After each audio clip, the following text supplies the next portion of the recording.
Globally, I want to address this moment of peril for the Jewish people worldwide as we witness a disturbing spike in anti-Semitic hate speech and even instances of violence against Jews and Israelis following the October 7th massacre. Today, the National Security Council and the Ministry of Foreign Affairs put out an unusual global travel warning. We are calling on all citizens of Israel to exercise heightened caution when traveling anywhere abroad. We know that Jewish communities and their institutions, Israeli diplomatic missions, and airports handling flights to and from Israel are key targets for anti-Semites and violent anti-Semites. The National Security Council is urging all Israelis to consider whether any foreign travel anywhere in the world is necessary at this dangerous moment. Citizens planning to travel to countries with specific travel warnings are asked to postpone their visits, and we emphasize Arab and Middle Eastern states, the Northern Caucasus, and countries bordering Iran. We are also asking citizens, and truly I cannot believe that we are doing this, we are asking all citizens to avoid displaying any outward signs of their Israeli or Jewish identity when traveling anywhere in the world. If you must travel, please make sure that you have the numbers of emergency services and the local Israeli embassies on speed dial. Keep away from the anti-Israel pro-jihad protests and remain alert and vigilant about your surroundings at all times. The operation in the Gaza Strip in response to the October 7th massacre is going to plan, both above ground and below ground. Today, the IDF confirmed that it has completely encircled Gaza City by air, sea, and land. This comes 3 weeks after we gave a warning to residents in the northern Gaza Strip to get out of the way temporarily for their own safety. And that's because Gaza City, the north of the Gaza Strip, is the main Hamas stronghold. It's where Hamas has embedded most of its military infrastructure underneath people's homes, under schools, under hospitals. We're talking about a whole network of tunnels. It's often called the Gaza Metro, a whole network of underground tunnels where Hamas fighters are hiding. Those are the tunnels we're going after. We're talking about Hamas's main command center, which is located underneath the Shifa hospital in the Gaza Strip, which is really outrageous. Really an atrocious war crime to use a hospital that way to try to shield military targets. So we're moving in and we're going after every Hamas terrorist. There have been casualties on our side. Those are very painful for Israeli society. But, you know, the whole country realizes that we have no choice, and we're fighting the most moral fight there is to make sure that the terrorist barbarians who perpetrated the October 7th massacre can never hurt our people again. I can't get into specific operational matters. For that, the IDF will know better, but we're talking about very difficult fighting. This isn't two armies facing off against each other in an open battlefield like it's the Middle Ages. We're talking about dense urban warfare in an area where the enemy is prepared for us and is ready and has booby-trapped facilities and has tunnels everywhere where they can pop out and shoot at our soldiers. And that requires our men to take extreme precautions to keep themselves safe. We're doing everything we can in order to keep civilians out of harm's way. You know, 3 weeks ago, there were 1.1 million people in the northern Gaza Strip.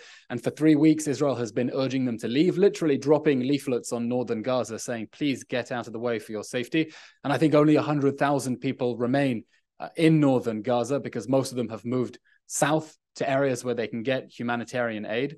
So we're looking at very difficult fighting, you know, fighting that will remind many people of what American and British troops experienced in Iraq, in Afghanistan, in those stages of trying to root out the terrorists and the Taliban from densely populated urban areas.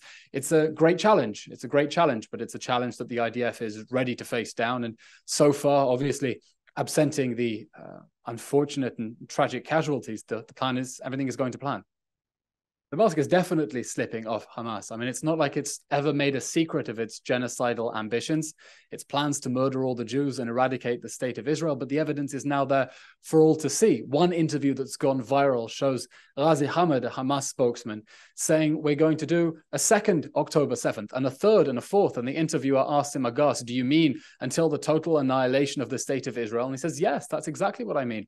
I saw another interview with MSNBC, I think it was, interviewing Ghazi Hamad, and said, said, how are you calling for a ceasefire in Israel to stop its bombardments while you're threatening to continue massacring innocent Israeli civilians? And he looks at him in shock and says, what do you want us to do? Stop? But how can you ask for a ceasefire? How can you ask for Israel to stop their aggression when you go on television in Lebanon here last week and say that you will continue your aggression? You will continue to launch October 7th again and again and again. What do you want us to do? To stop?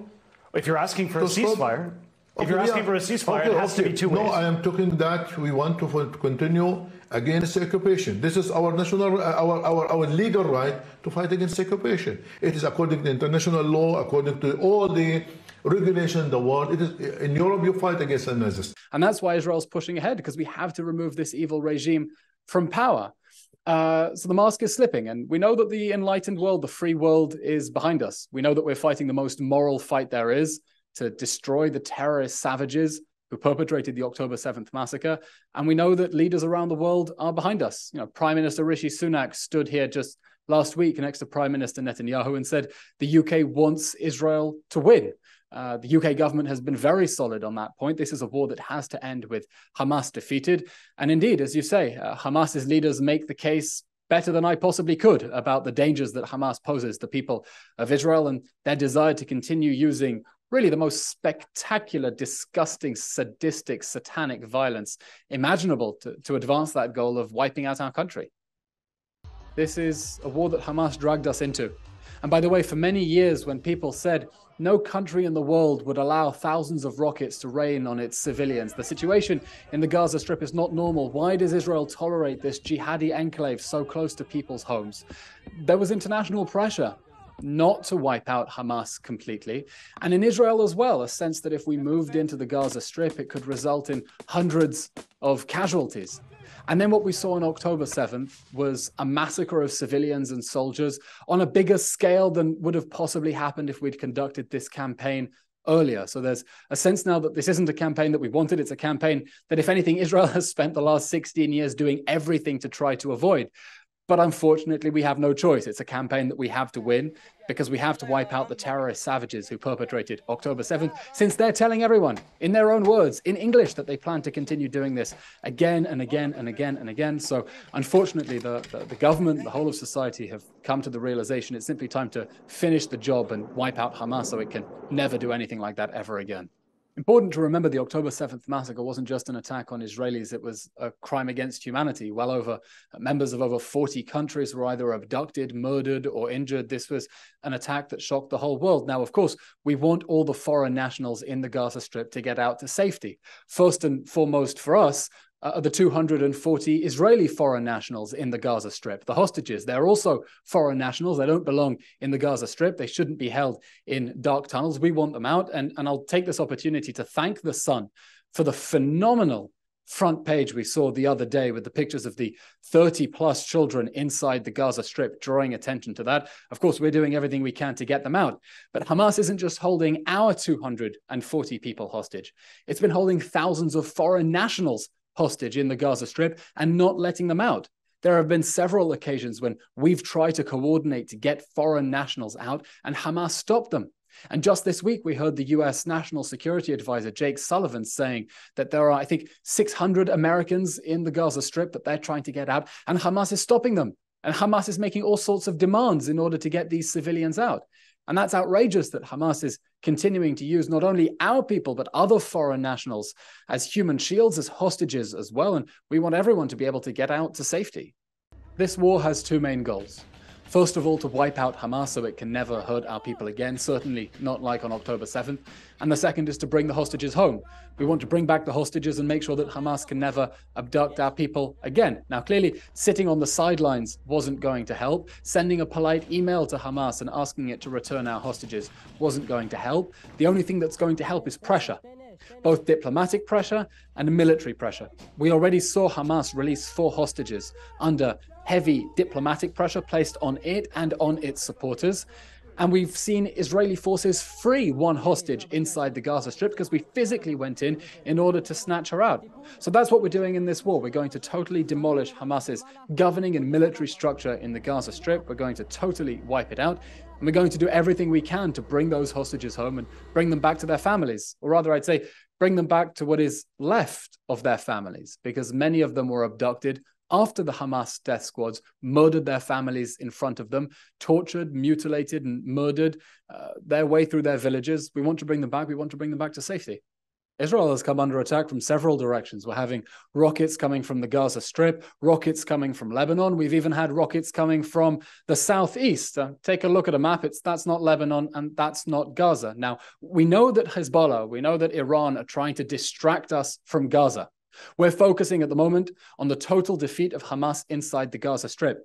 But every day, Hezbollah is stepping up its attacks on the northern border, sending rockets. They scored direct hits in the town of Kiryat Shmona yesterday, a town, by the way, that we have almost completely evacuated to get our civilians out of harm's way. And so Hezbollah is trying to draw our attention away from Gaza. And we've been very clear, we don't want to fight a war on two fronts against Hezbollah and Hamas at the same time.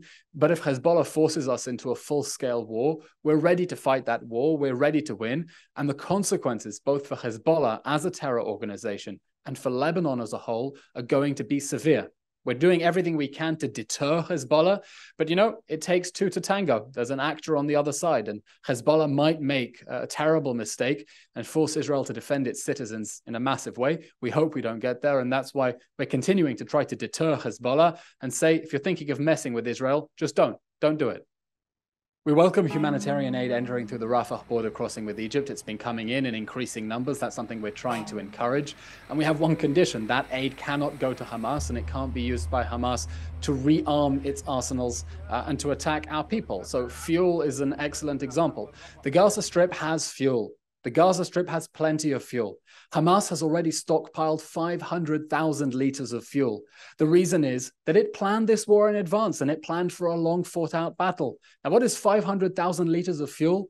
It's enough to circumnavigate planet Earth in a Boeing 747.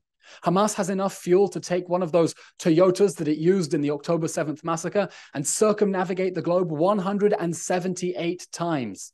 Now, not only has Hamas stockpiled fuel, Hamas is also stealing fuel from the people of Gaza. Not only is the Hamas command center located underneath the Shifa hospital in Gaza, we have intelligence that we have declassified for the world that Hamas is in fact stealing fuel from the hospital's own reserves. And I can't think of anything more sick than that, of a terror organization stealing fuel from hospitals inside Gaza. Because Hamas prefers to ventilate its tunnels underneath the Gaza Strip instead of diverting them for the hospital ventilators above ground. So many well-meaning people come to Israel and say, look, you need to give fuel into Gaza because the hospitals are running out of fuel.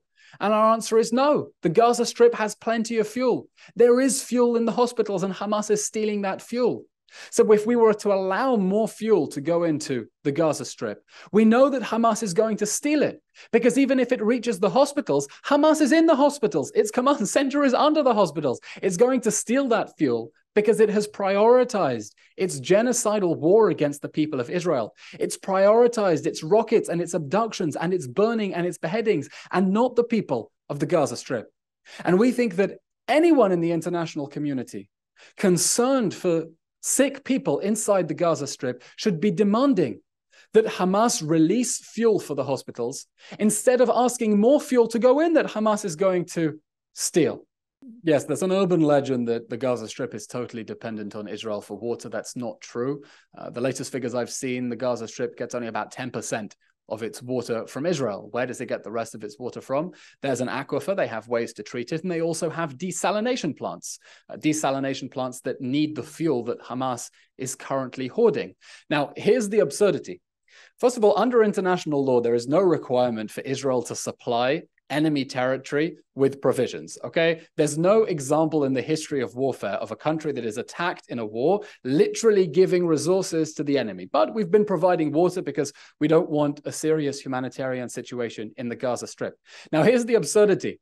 We know that before the war, Hamas literally dug up water pipes in the Gaza Strip in order to turn them into rockets and fire them back at us. We know that on the first day of the war, during the October 7th massacre, they fired missiles that hit the water infrastructure.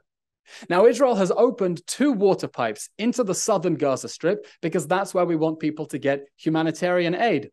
And a mortar hit one of those pipes. Israel's supplying water to the Gaza Strip. Hamas is digging up pipes, turning them into rockets, using them to hit the water pipes. And then our people are going under fire in order to fix those water pipes so the people inside the Gaza Strip can have water. Really, the situation is absurd. And when I consider the contrast between the efforts that Israel is making to make sure civilians in Gaza have the humanitarian aid they need, and the outrageous accusations we're seeing around the world, really, that contrast just makes my head explode.